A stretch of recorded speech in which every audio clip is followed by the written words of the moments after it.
The bank is a good place to keep money. And here is Mr. Adams filling out a deposit slip. He lists cash and checks separately. The total, $62.53, is the amount he is going to deposit in his savings account. The teller puts Mr. Adams' deposit slip with other deposit slips in this basket. These slips are a record of the money that has come into the bank. The bank's careful methods give Mr. Adams confidence that his savings are secure. And so does the federal government's insurance guarantee. Part of the money that comes into a bank is kept in cash, but the rest of it must be put to work to earn a profit for the bank. And so, the bank invests much of its money. According to law, these investments must be safe investments, such as government bonds, municipal bonds, and mortgages. The bank also invests its customers' money in personal and business loans to reliable people. Here is Mr. Adams with the president of the Elmville National Bank. They're discussing a loan. You've saved over $4,000. That's right, Mr. Smith.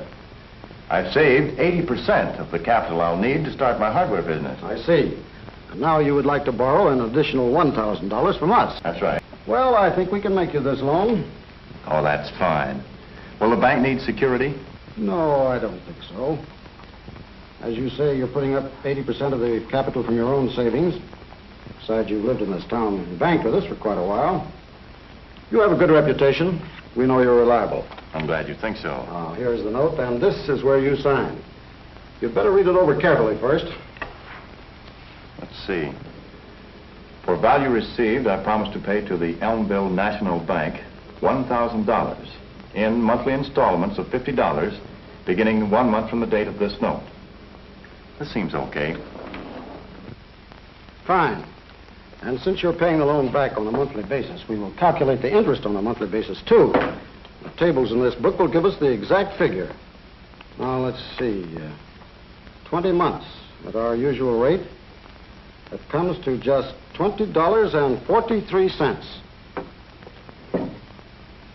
Now, we will subtract the interest from the principal and give you a check for the balance. That sounds all right. How much will it come to?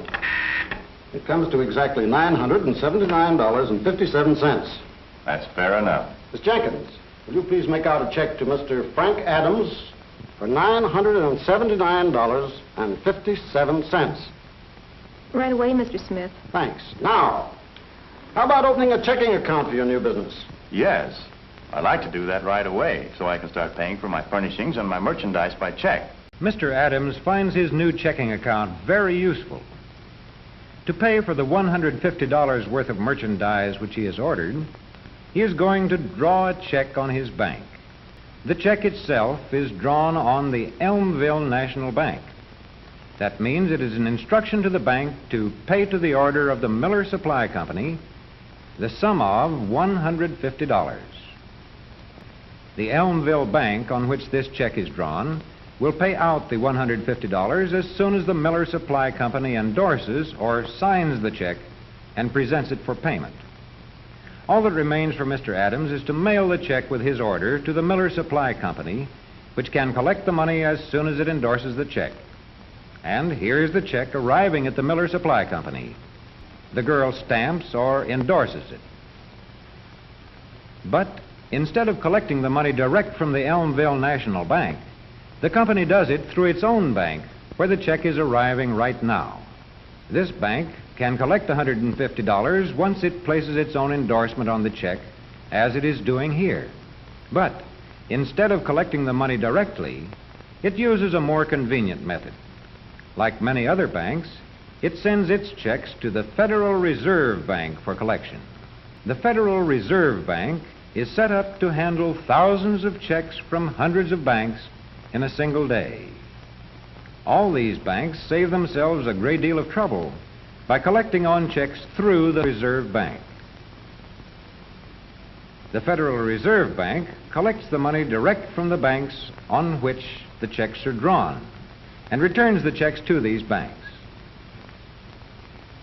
And so, Mr. Adams' check reaches the Elmville National Bank, where it is canceled to show that $150 has been paid out of Mr. Adams' account. As proof, the canceled check will be sent to him along with his monthly statement.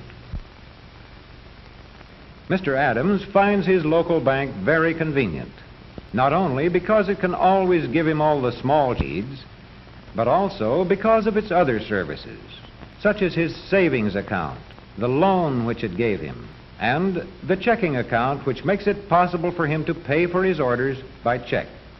At the teller's window, he is getting his small change, conveniently wrapped in paper and labeled nickels, dimes, quarters, and half-dollars. Mr. Adams is a good customer of the bank. In return, the bank provides many services for him and for everyone who uses the bank.